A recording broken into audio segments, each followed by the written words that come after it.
items which cold and snow claim every winter.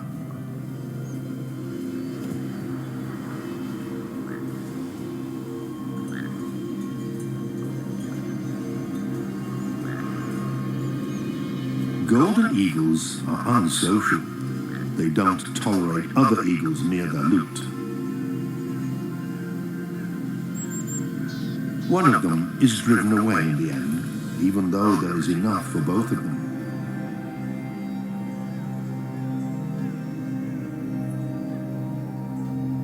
Who would think of love in such harsh conditions? It remains to be seen if it is love.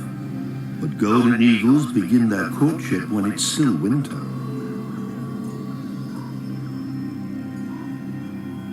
Long before the spring sun melts the snow, the ice is broken for the two eagles. They mate up to 30 times before the female lays her eggs in early April. But we'll come back to that.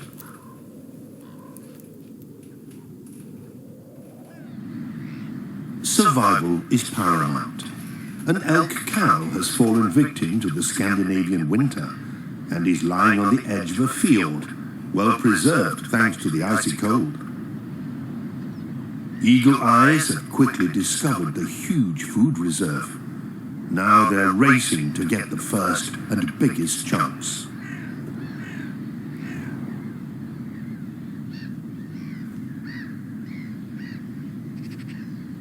The fully grown golden eagle gets to the cadaver first and starts to feed on it. But before he gets to the coveted meat of the mammal, he has to work through the elk's dense winter coat. A sea eagle is keeping an attentive eye on the sea. He would love to fight the golden eagle for the prey. It seems to be worth a try.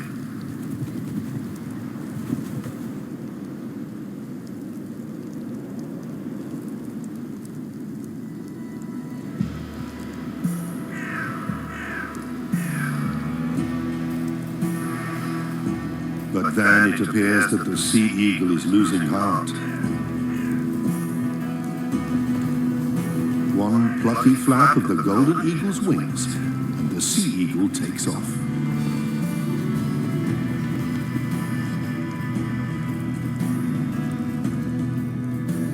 A second sea eagle swoops down from the perpetual dark grey Nordic winter sky. This one is making more of an impression on the golden eagle, but he's full anyway, and leaves the field to his cousin with a large yellow beak.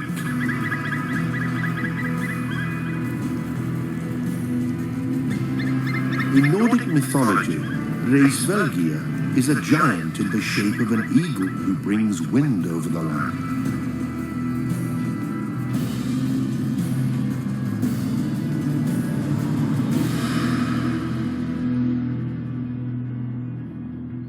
Golden eagles need vast, untouched landscapes where nature is still relatively intact. Today, golden eagles mainly live in the mountainous regions of the Alps and the Carpathians.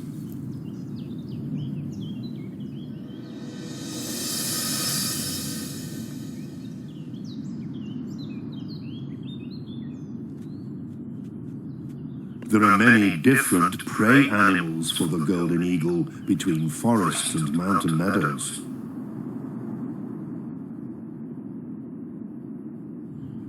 Although there are fresh twigs in the eyrie, the nest is not yet in use.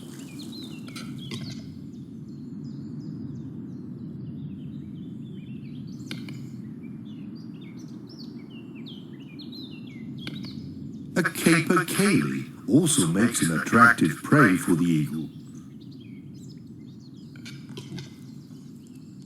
While the smaller female is well camouflaged and rarely leaves the protection of the forest, the conspicuous male capercaillie makes for easy prey, at least during the mating season.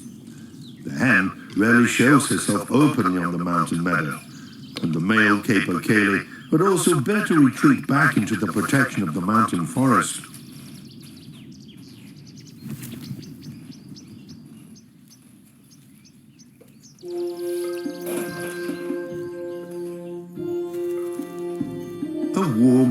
breeze blowing through the forest. Nature is waking from hibernation.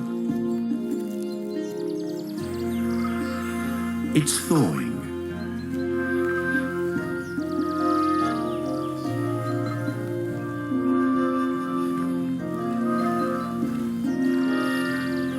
There are more and more mountain forests where you can find large feathers of this size, eagle feathers once again.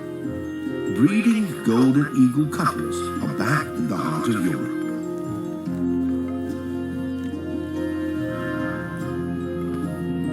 The eagle population also depends on the prevalence of their preferred animals of prey.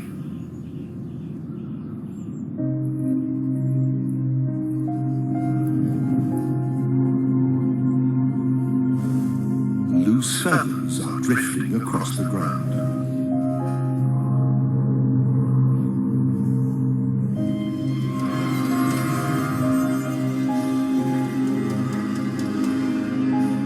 The capercaillie has become the victim of his testosterone levels.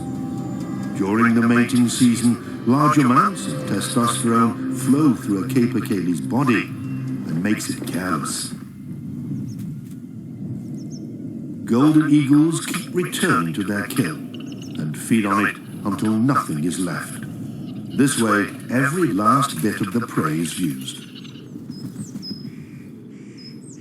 Eagles hardly make a dent in the capercaillie population. Wherever its habitat is intact, the capercaillie produces enough offspring to make up for these losses.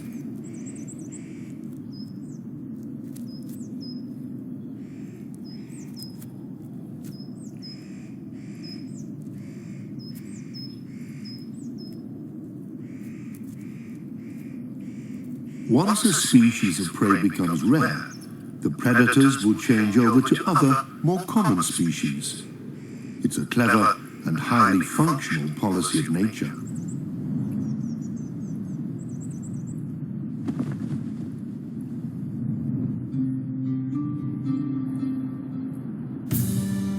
The eagle cruises above his territory, but this time he is not on the lookout for prey. The breeding season is upon them, and the eagles need to prepare. They have been making regular courtship flights in their territory since the winter, in order to strengthen their partnership.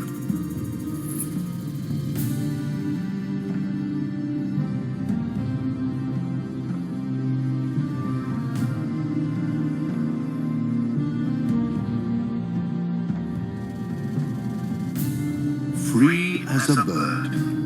The phrase has never seemed so apt.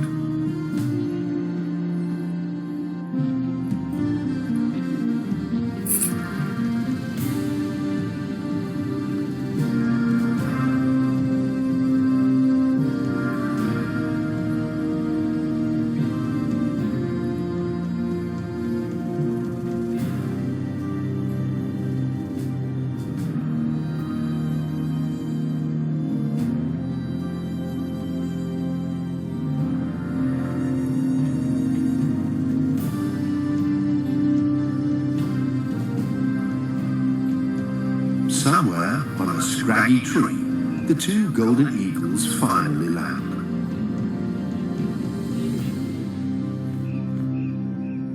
And they mate yet again. Nothing stands in the way of a new generation of eagles, or so it seems.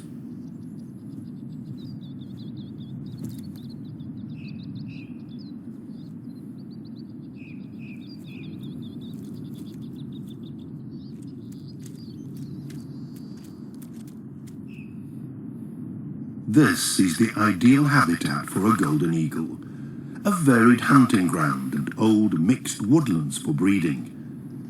Here is where the story of our eagle chicks begins.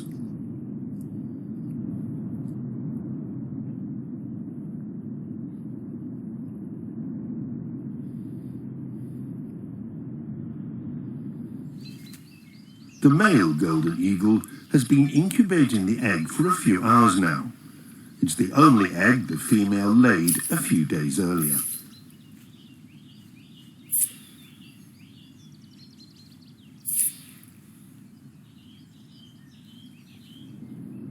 It's the end of April, and all over the forests, birds have been looking for hiding places for their nests. In the neighbouring valley to the golden eagles, at a safe distance, the black stork is floating back to its nest.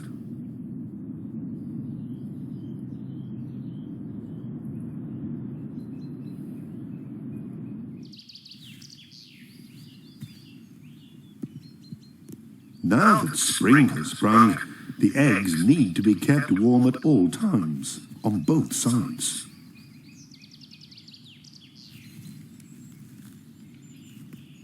Both eagle parents will keep their precious egg warm day and night for some 45 days. For the black storks, it takes 5 weeks until the chicks hatch. Body heat is the most important factor, but without sufficient padding and insulation, the egg can't develop.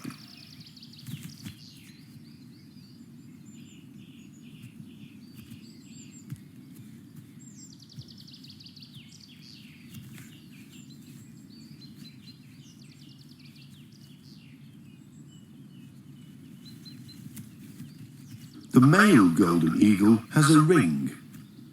While it was assumed that it's the task of the mother bird to incubate the eggs, our eagle couple take regular turns. The eagle egg was only exposed to the cold of the April day for a few minutes. Now the female is flying towards the eyrie.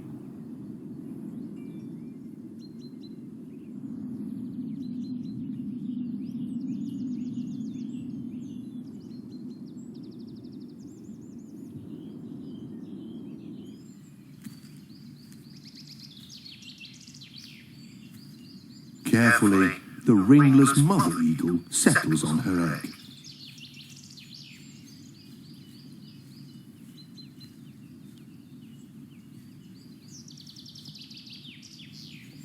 The eagles are nearly motionless when they incubate the eggs, and their neighbours, the black storks, are no different.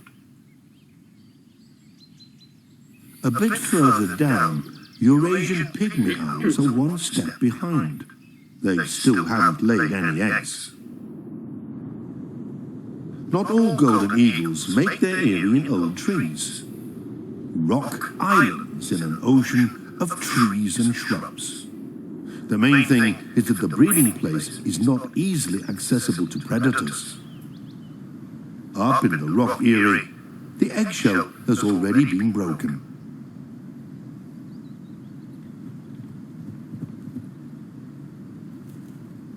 Here, 2 eggs were laid, from which 2 golden eagle chicks have already hatched. It's mainly the mother who keeps returning to the eyrie with green twigs of coniferous and deciduous trees. This way, the nest keeps growing during the 2.5 months of raising the chicks. The father's task is to provide food. He regularly supplies the eyrie with prey animals, which the female divides up and feeds to their offspring.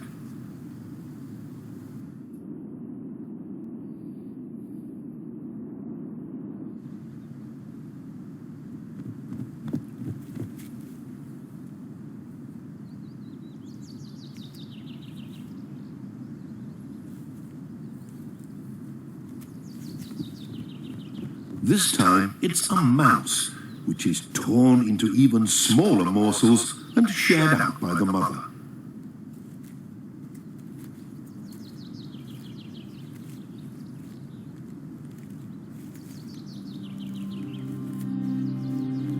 "95% of all golden eagles hatch in a rock eyrie.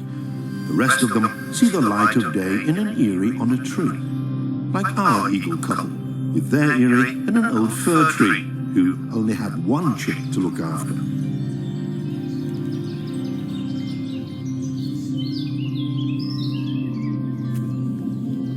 The adult birds take turns in hunting for prey.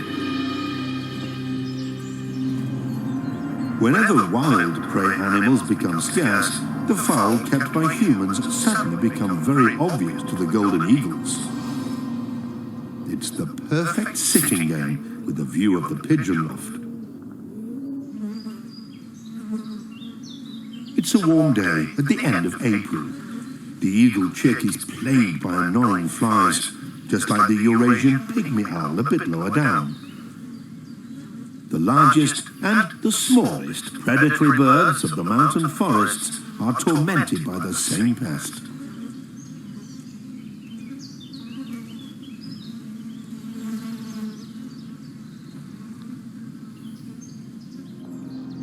The female golden eagle is still sitting high above the pigeon lofts, waiting patiently for an opportune moment.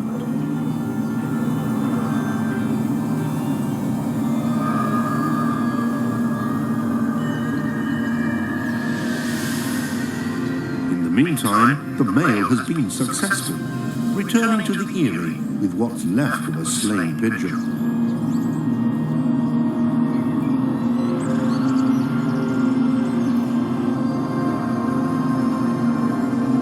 Then he flies off again, leaving the rest of the work to the female.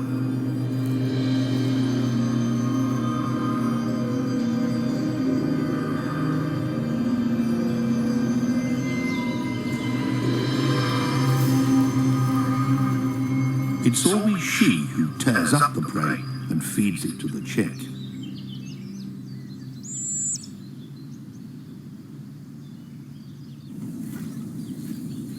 Although individual eagles may prefer certain animals of prey, pigeons are not a golden eagle's regular target. They are usually too quick. It's the young, inexperienced pigeons which tend to become the victim of the Riesvelgier bird. It's a kind of natural selection.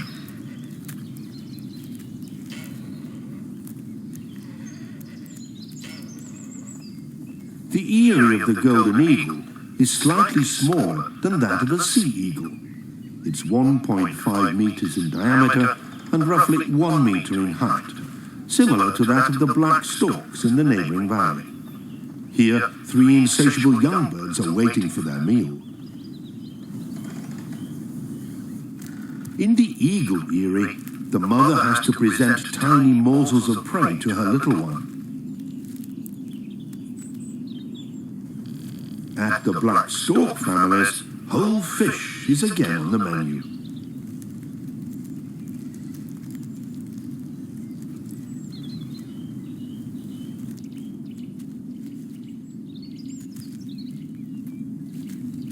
In total, the eagle mother will feed some 40 kilograms of prey to her offspring over time. After feeding, the little snowy white black storks can play with each other, while the eagle chick has to make do with his mother.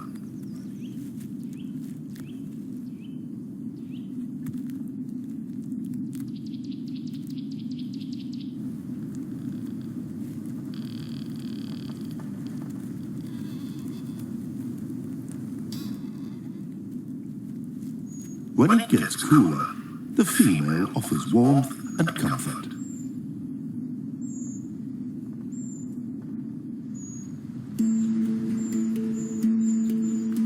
There's another breeding bird in the eagle's territory, a common tree creeper. Even if the Eurasian pygmy owl is tiny, it is a highly specialized and dangerous bird hunter.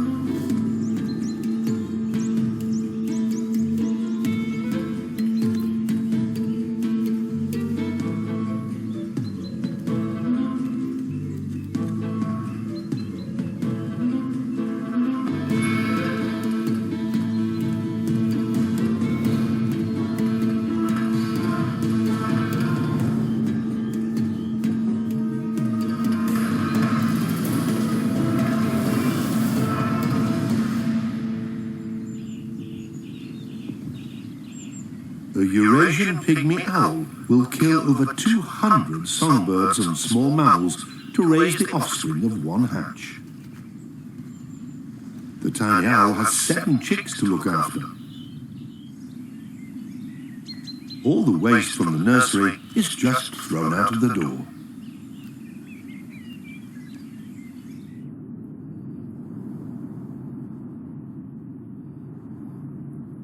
The eagle mother keeps taking green twigs of coniferous and deciduous trees to the eyrie. We don't know why she does that. Maybe fresh twigs are a better building material than dry branches.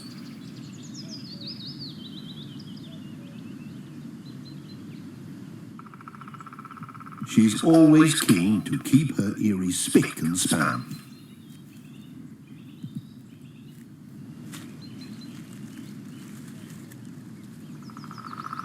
Some biologists suspect that the green twigs and leaves have an antiseptic effect, but there is no proof for this theory as yet.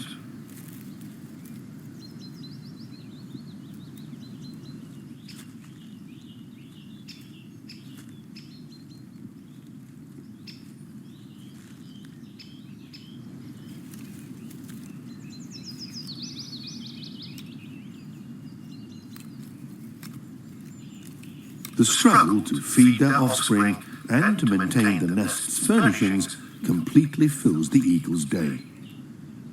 The eagle couple will use this eyrie for many years. They will keep repairing and expanding it, just like the black storks do.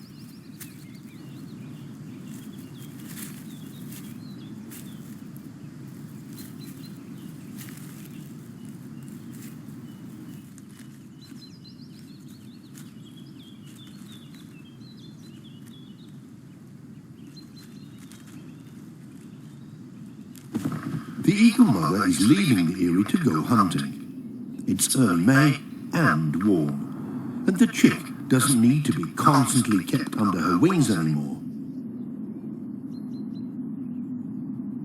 In Europe's mountainous forests, it's not only the eagles and storks who breed now.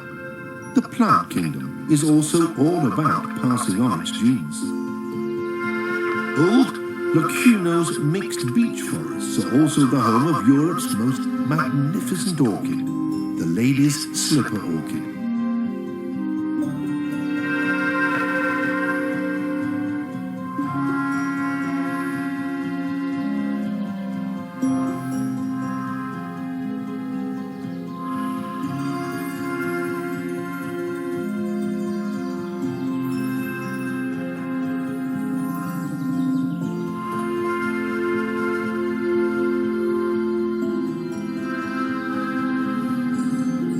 Wherever ladies' slipper orchids blossom and golden eagles have their eyries, nature is at least to some degree still intact. The male golden eagle is bringing another rodent to the eyrie. This time it's a huge water vole. And the female is bringing another twig, but she immediately takes over control of the nest.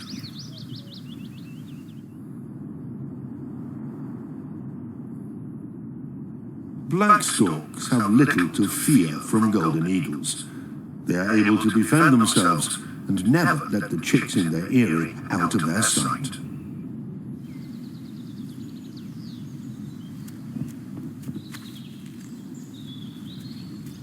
Here, both adult birds are responsible for feeding the young chicks.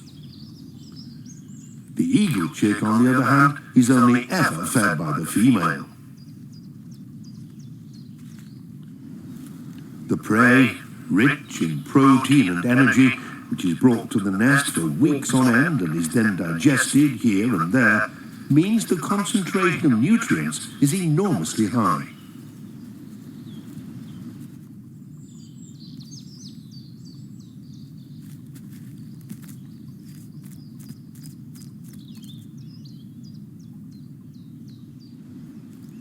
Leftover food and manure fertilize the surrounding forest ground.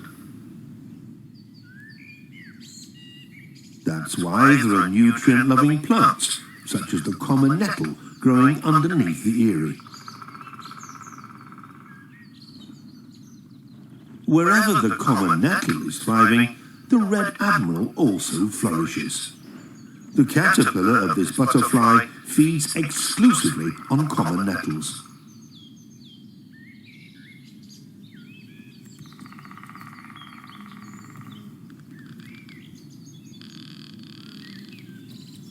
This way, the large birds in the forest involuntarily cater for the offspring of the little butterfly.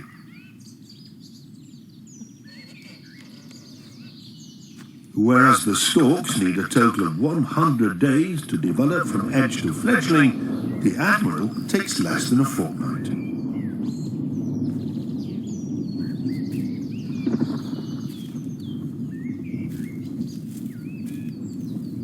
Rain showers move across the hilly landscape of Central Europe. Some of the mountain dwellers only wake up properly in this muggy, warm weather.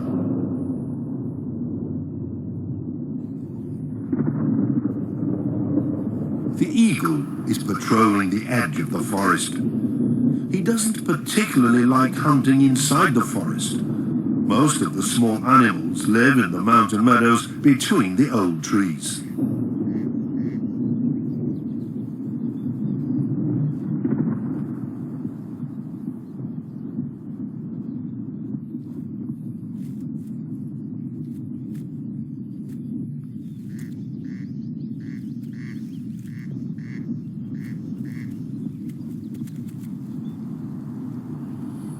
The female eagle has spotted something.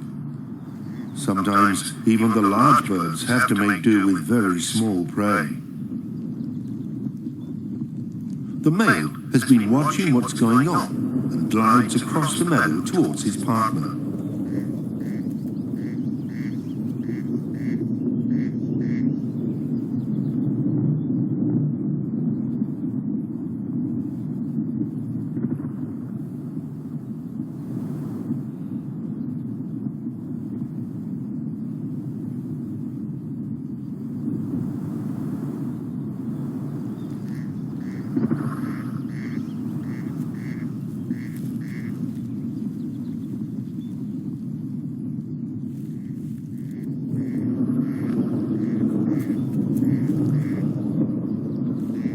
And here's another inhabitant of the mountain meadows. The corncrake with his funny song.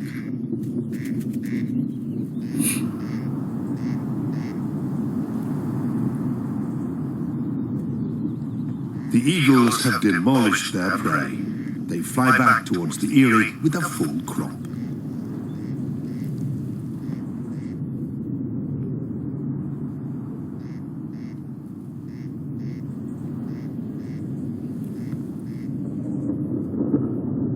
Although temperatures no longer drop so much in early May, a young eagle can quickly cool down when his downy plumage gets drenched in the rain. At least the chicks in the rock eyrie have a massive roof over their heads. But in the tree eyrie, the eagle mother mustn't leave her offspring alone for long periods.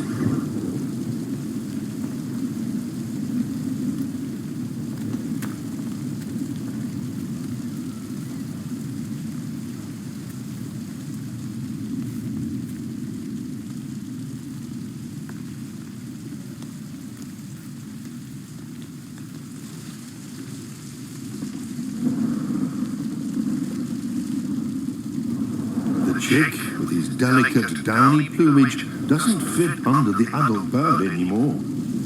He snuggles up to his mother, where it's warm and reasonably dry.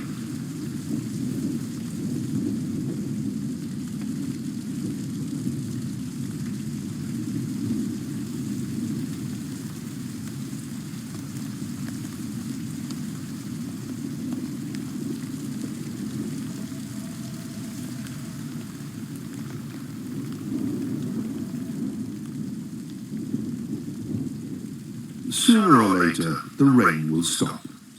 The forest is drenched. And the eagle chick?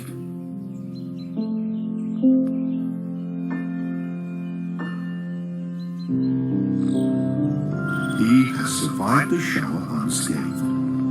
In rainy years, lots of eagle chicks die in their nests, for at some point the female has to leave the eyrie. But as long as the May sun is shining, there is no danger.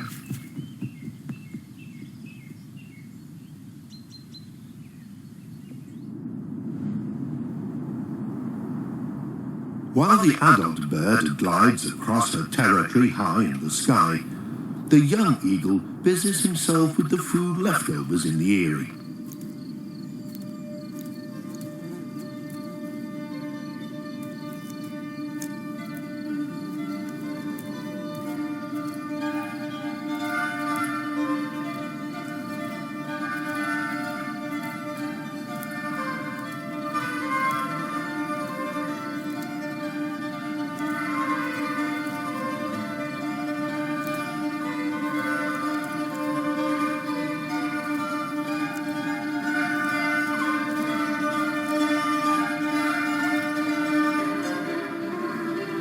He still has to learn what is edible and what is not.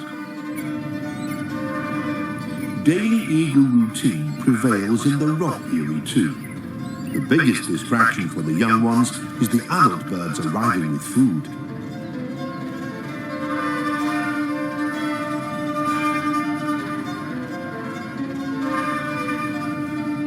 Wooded precipices are popular breeding territory for other bird species too, like the common raven, for instance. Being neighbors with them is not entirely free of conflicts.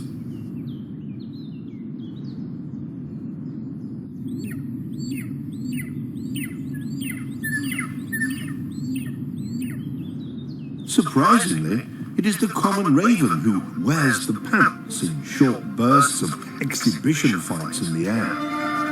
But this encounter doesn't have any consequences. He may be the king of the mountains, but the golden eagle is not the absolute ruler of his kingdom.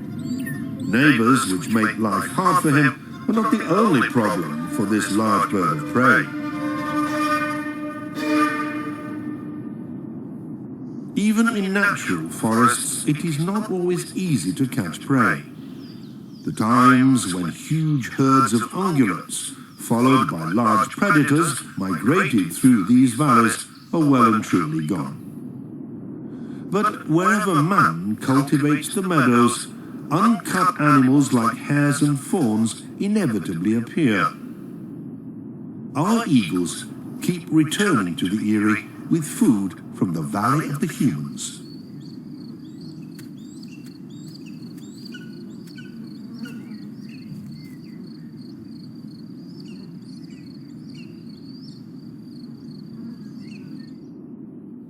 There is another troublemaker near the eagle eyrie, a common buzzard.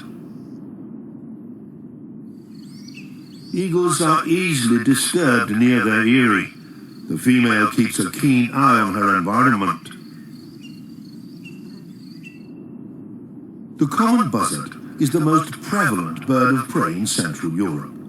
Some 200,000 common buzzard couples breed here, half of them in Germany. But why is the common buzzard so prevalent, while the golden eagle is said to be an endangered species? The female eagle is leaving the eyrie.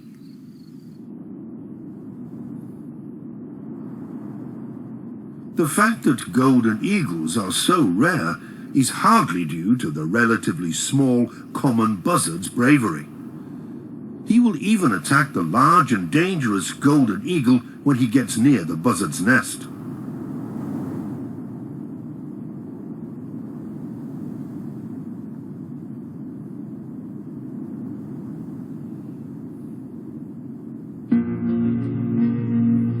The downfall of eagles in Europe is well documented.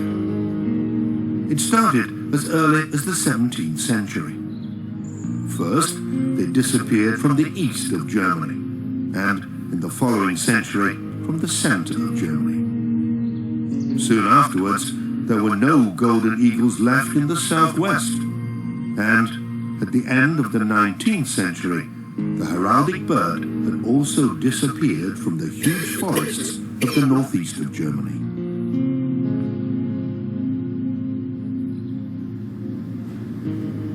In the end, the last eagles had withdrawn to Europe's mountain areas, which were difficult to access. But why?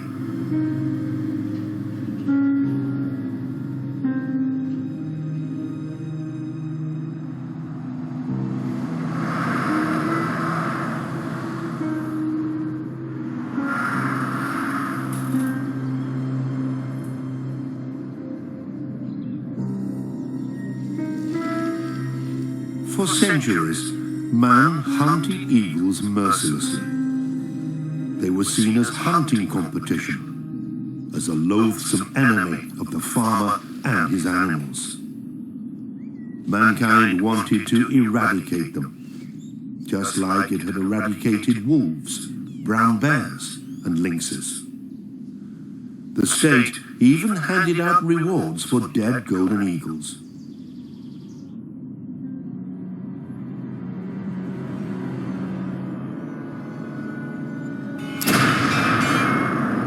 Today, birds of prey are strictly protected. Illegal shootings are rare.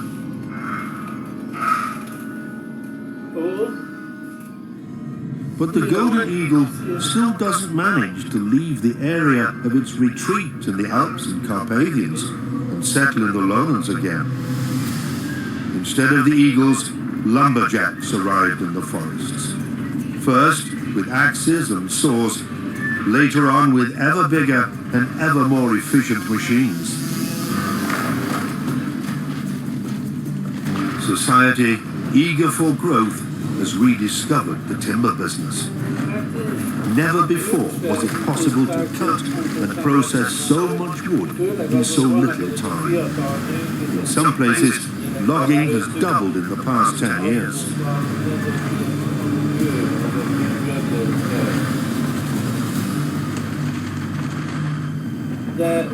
De a lányokról egyikről se tudtam, hogy kicsoda.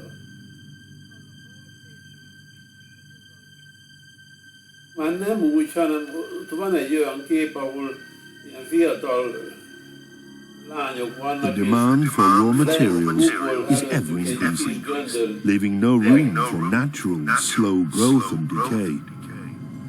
Our forests are becoming ever younger, denser, darker. The forest is increasingly an industrial estate for the timber industry.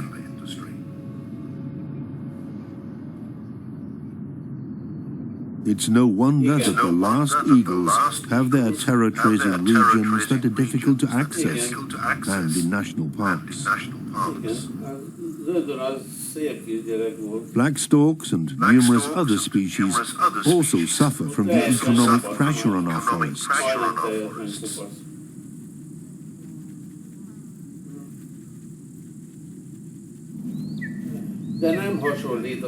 Since hunting the mighty bird of prey was banned, the golden eagle is at least no longer in acute danger of extinction. But how many eagles breed on this continent in the future will also depend on how the European forests are used.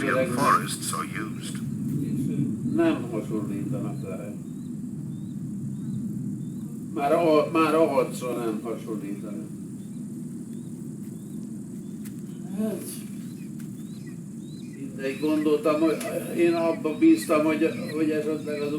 While the young black storks immediately devour everything their parents bring to the nest, the eagle eyrie is usually full of leftovers of the prey, or even whole animals like this dormouse.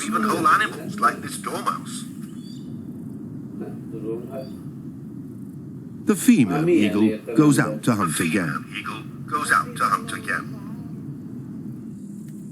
while the chick is busy with the dormouse.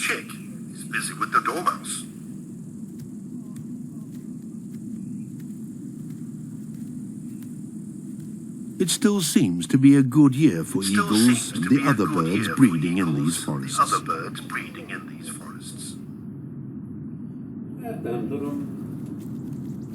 Some 2 months after they hatched, the young eagles in the mountain area have grown a lot. The eagles have a lodger, and in their monotonous daily routine, they welcome every distraction.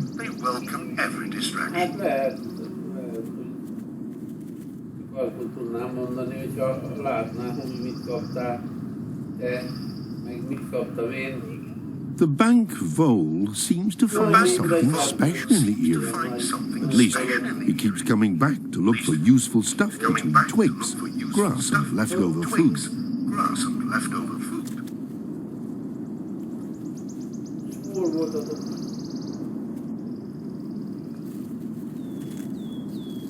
Basta minden. Hát gondolom.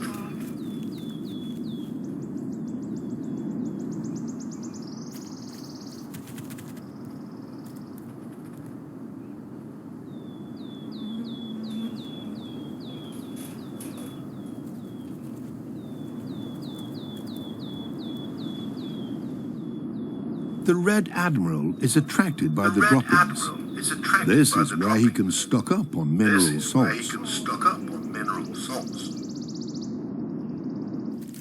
The bank vole even raises her offspring underneath the eyrie. Keresztúr.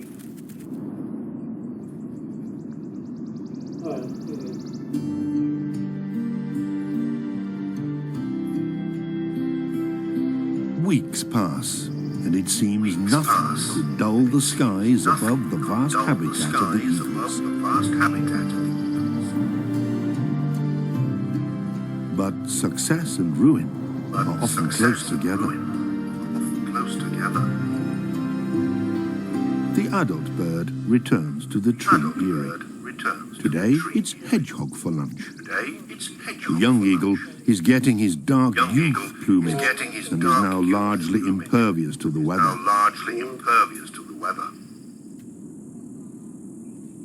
Spells of bad weather are a danger to the bird's offspring, not just because of the wet and the cold. They can also be the reason why birds of prey suddenly have less to kill. Then the young eagles, unable to fly, are trapped.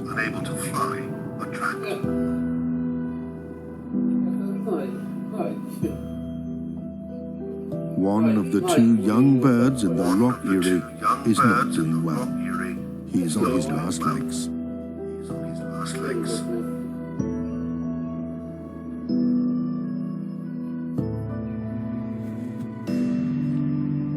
His sibling seems to check up on him, but the little eagle is dead. He almost made it.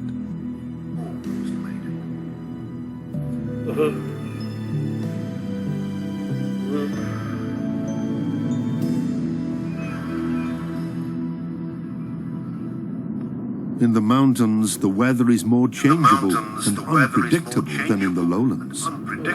Many of the eagle's animals of prey will stay in their hideouts during spells of bad weather. Hunting becomes more difficult. The eagle mother in the rock eyrie feeds her perished offspring to the surviving one. Eagles don't know piety.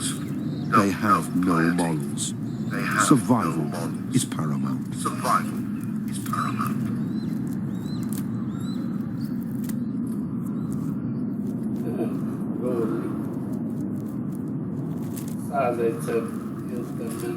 But there are two sides to every coin. Rainy spells are a threat to the golden eagle's offspring. But the so-called bad weather, on the other hand, creates the nursery of another mountain resident. Waterlogged car tracks are just what small grey amphibians have been waiting for. Yellow-bellied toads depend on copious rainfall. As their habitat will be gone again in no time, the toads waste no time mating. However, the two of them don't display the same fervour for saying, "I do."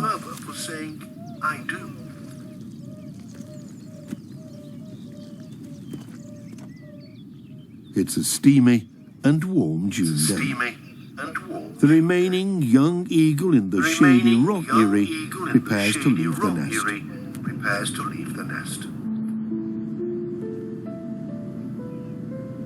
The adult birds stay close. They show the little one how to fly across their territory. They try to lure him away from the eyrie.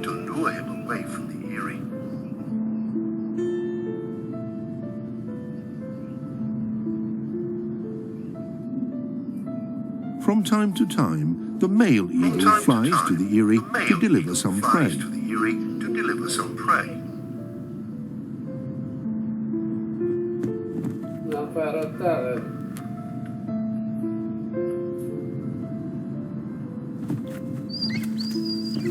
Margitta hogy bírta? But then he is quickly off again.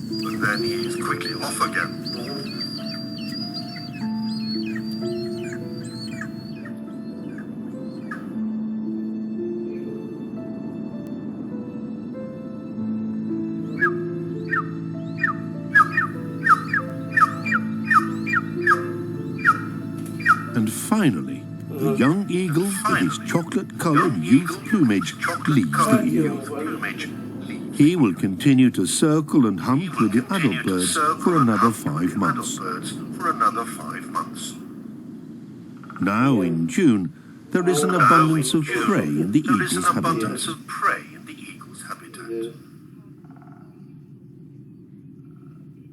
Fully grown young foxes are snoozing in their dens, but the animals keep interrupting their daytime sleep.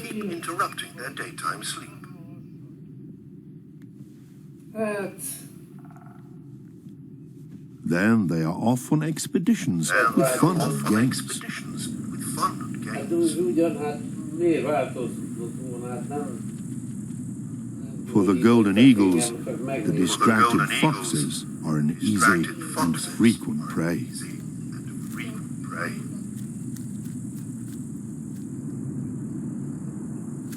The eagle couple don't bring any more food to the tree eyrie. Now they feed themselves, and later place part of their prey in exposed locations in their breeding grounds to lure the young eagles from the nest. Nagy ügyet, hát engem az izgatott, hogy nehogy katonát legyen a...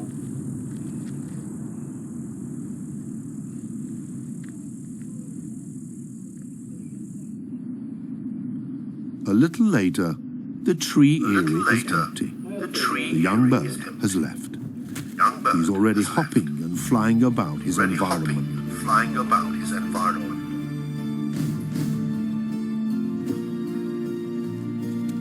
Nothing goes to waste.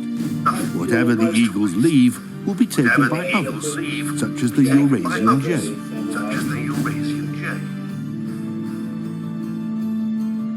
Az a baj, hogy reggel, hihetetlen módon reggel. Our young eagle from the tree eyrie is still looked after by his parents, has food served to him, and is taught hunting techniques. Next year, he will be a fully grown golden eagle, and at some point, he will have his own realm, and maybe his own eyrie. The black storks have made it as well. Together with the adult birds, they circle their breeding grounds in the Carpathians and get ready for the long flight south. Next year, they will return, and at some point, they will raise their young somewhere in a remote mountain forest.